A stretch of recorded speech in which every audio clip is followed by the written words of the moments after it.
അപ്പോൾ എല്ലാവർക്കും ആദ്യം തന്നെ ഹാപ്പി ഇൻഡിപെൻഡൻസ് ഡേ. ഇച്ചിരി വൈകിപ്പോയി എന്നറിയാം, എന്നാലും ഇതിപ്പോൾ രാവിലെ എടുത്ത വീഡിയോ കേട്ടോ.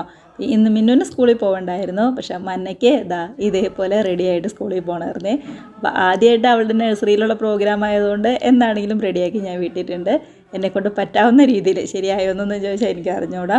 റാണി ലക്ഷ്മിബായി ആയിട്ടായിരുന്നു കേട്ടോ ആൾ റെഡിയായത്. രാവിലെ എഴുന്നേറ്റപ്പോൾ തുടങ്ങി റെഡിയാവാനായിട്ട് ഇങ്ങനെ വെയിറ്റ് ചെയ്തിരിക്കുന്നത് കേട്ടോ. ബാക്കിയൊന്നും കുഴപ്പമില്ല, പക്ഷേ തലയിൽ വെക്കുന്ന ആ ഒരു തൊപ്പി അത് ഇച്ചിരി വലുതായതുകൊണ്ട് കുനിയുമ്പോൾ തൊപ്പി ഇങ്ങ് താഴെ ചാടിപ്പോരും. ഡ്രസ്സൊക്കെ ചെയ്ത് കഴിഞ്ഞപ്പോൾ മിന്നുവിൻ്റെ വക ചെറിയൊരു മേക്കപ്പും കൂടി ഉണ്ടായിരുന്നേ. അതൊക്കെ കഴിഞ്ഞ് ഞങ്ങൾ പുറത്തേക്ക് ഇറങ്ങി നഴ്സറി പോകുന്നത് കേട്ടോ. അപ്പോൾ അടുത്തുള്ള വീട്ടുകാരൊക്കെ മന്നേനെ ഇങ്ങനെ നോക്കി നിൽക്കുന്നത് കേട്ടോ. കാരണം ഈ ഒരു ഡ്രസ്സിൽ അവൾ ആരും ഇതുവരെ കണ്ടിട്ടില്ലല്ലോ, ആദ്യമായിട്ടല്ലേ, അതിൻ്റെ ഒരു ആകാംക്ഷയിൽ നോക്കി നിൽക്കുന്നതാണ്. തൊട്ടടുത്താണ് നഴ്സറി, ഒരുപാട് ദൂരമൊന്നുമില്ല. പിള്ളേരൊക്കെ ആണെന്നുണ്ടെങ്കിലും ഓരോരോ വെറൈറ്റി ഡ്രസ്സിലൊക്കെ റെഡിയായി വന്നിട്ടുണ്ട് കേട്ടോ. എല്ലാ കുഞ്ഞു പിള്ളേരും ഇതുപോലെ അടിപൊളിയായിട്ട് ഡ്രസ്സ് ചെയ്ത് റെഡിയായി വരുമ്പോൾ നല്ല രസമല്ലേ കാണാനായിട്ട്.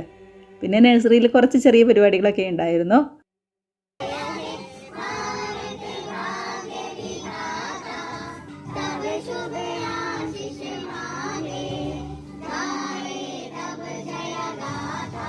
അങ്ങനെ പതാക ഉയർത്തലും അതേപോലെ തന്നെ ദേശീയഗാനമൊക്കെ കഴിഞ്ഞതിന് ശേഷം പിള്ളേരാണെന്നുണ്ടെങ്കിലും നഴ്സറിയുടെ അകത്തേക്ക് കയറിപ്പോയി. ഞങ്ങൾ പേരൻസൊക്കെ വീട്ടിലേക്ക് പോകുന്നേ.